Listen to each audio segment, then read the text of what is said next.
We're back with our panel and the twin developments in the Russia investigation today. Paul Manafort, Donald Trump's one-time campaign chairman, allegedly sharing presidential campaign polling data with a Russian operative.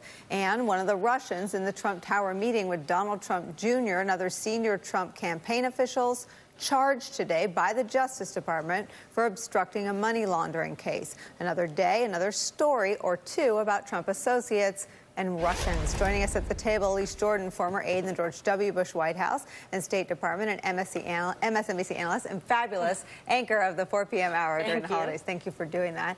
John Heilemann, equally fabulous anchor of the 4 p.m. hour, but he was on vacation. She was the talk of Morocco. I'm telling you, she was amazing. In the Sahara, they were talking about how great Elise was. It was like, oh my God, did you see Elise Jordan on Deadline? Oh my God, she's incredible. I love all the love for both of you. Thank you both for doing it. John Heilemann's here.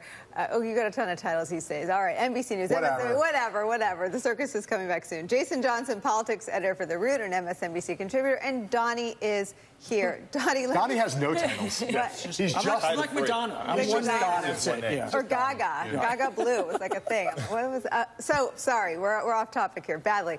Talk about. I mean, you have an interesting sort of keyhole into this world through your relationship with Michael Cohen. But I'm guessing you're not surprised by news that today we learned that the president's one-time campaign chairman handed polling data to Russians. That one of the Russians who was deep inside Trump Tower with Donald Trump Jr. and everyone else running the Trump campaign was charged by the Justice Department related to another case.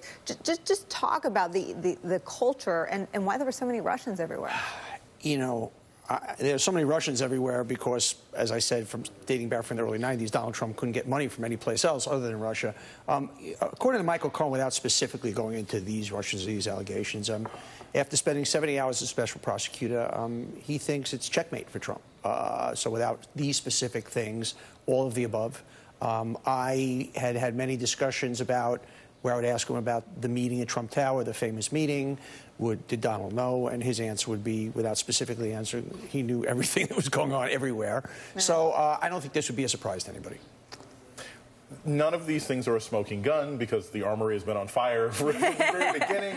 But when you get to something as clear as campaign data, like actual, there is no other explanation. Plenty of these meetings, they could say it was about policy or a discussion, but you're giving polling data to a foreign agent. There is no reason to do that unless they are assisting you. And polling data, as you mentioned, it's extremely important for how you target. It's the exact kind of information you would need if you wanted to put a disinformation campaign through Facebook or social media. So there's no question. And if the campaign manager, if there's one person that we believe that Trump probably worked with and maybe occasionally listened to, doesn't listen to his son, doesn't listen to other people, he was probably listening to Manafort, and there's no way we can now say that this doesn't go directly to the desk of the President of the United States. Well, my first point would be, do we have any idea what the timeline of this Madrid visit? Because for anyone working on a presidential campain to be able to jet off to Madrid... I think it was right around the time that he started, NBC's Tom So still right around the beginning, just, you know, getting... I'm on my way to Cleveland by way of Madrid, where I'm going to go lock down some, you know, something with the Russians. I mean, it doesn't add up. That's very curious to me that anyone would just immediately head off on that kind of trip, taking such an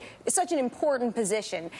To your point about the data, I spoke to a source who was also a pro-democracy activist in Ukraine in the timeline of Konstantin Kilimnik and Paul Manafort, who speculated that maybe it wasn't about the Russian government and passing along info to the Russian government. Maybe it's just about the oligarchs, Oleg Deripaska, that Paul Manafort was indebted to. So that was an interesting theory, I thought. Howard? Well, so look, I mean, Paul Manafort's a crook. He's now like that's not even just invective now. That's just a fact. Right? He's also someone who, over the course of his career, and especially in the latter phases of it, he spent a lot of time dealing with oligarchs and Ukrainians and Russians who were all dirty, mobbed up, and part of various criminal enterprises that, in that part of the world, merge close to politics in a very direct way, even more direct than they seem to in our world here. This question of, you know, how does Donald Trump, we've talked about this on the show many times, but I'll say it again. You know, Donald Trump threads the needle. He wins. How does he win? He wins by 80,000 votes in these states, particularly in Michigan, Wisconsin, and Pennsylvania. We know there is, as Jason pointed out, there are these very sophisticated disinformation campaigns that took place, run by Russians through social media. One of the missing links throughout this whole time has been, Were the Russians figuring that out? Where did that data come from? There has been theorizing about the possibility that the hack of the DNC. We don't know all the email that got stolen. We're voter files. The voter file is the thing that talks about the precise, granular data about neighborhood by neighborhood in America. Were voter files stolen? If you stole a voter file, would you be able to figure it out on your own? Or would you need intelligence to help you with that?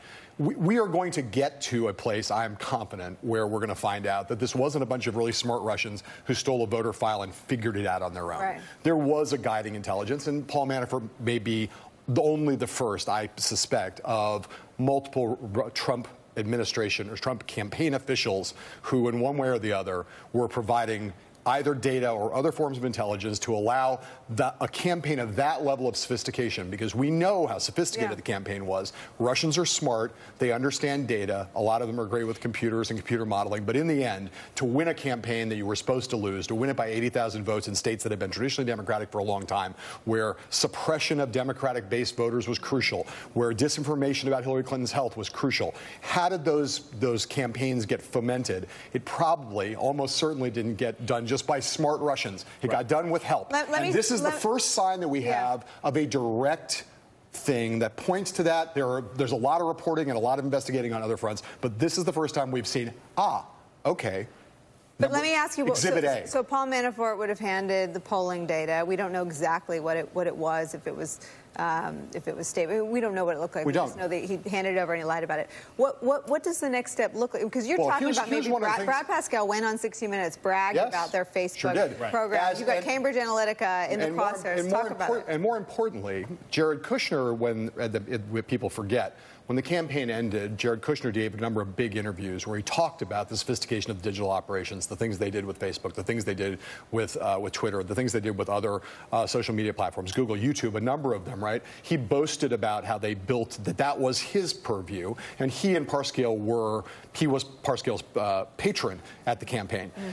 To really make those kinds of campaigns, the kinds of disinformation campaigns work, the Manafort was gone by then. So that's why I think this is not the end of the story or even the beginning of the end of the story. This is the beginning of the story, where he's going to Spain in the summer period. What you would need is state by state demographic, the kind of polling that's not top line numbers, that's not horse race numbers, and you'd need them toward the end, which is when the race was really close and when small media efforts could make a big difference at the end. So that's why I think we are seeing this is not going to be the last of these revelations. For all of my critique of the Trump campaign and operationally how they proceeded, they had fantastic polling. They had one of the best pollsters in the business. They modeled incredibly for the race, and their polling was certainly the most valuable commodity that the campaign had. And you can't just drop, this isn't just an Excel spreadsheet, right? This is campaign presidential level data. So they would have impressions. They would probably have some of that demographic information. But here's the other thing.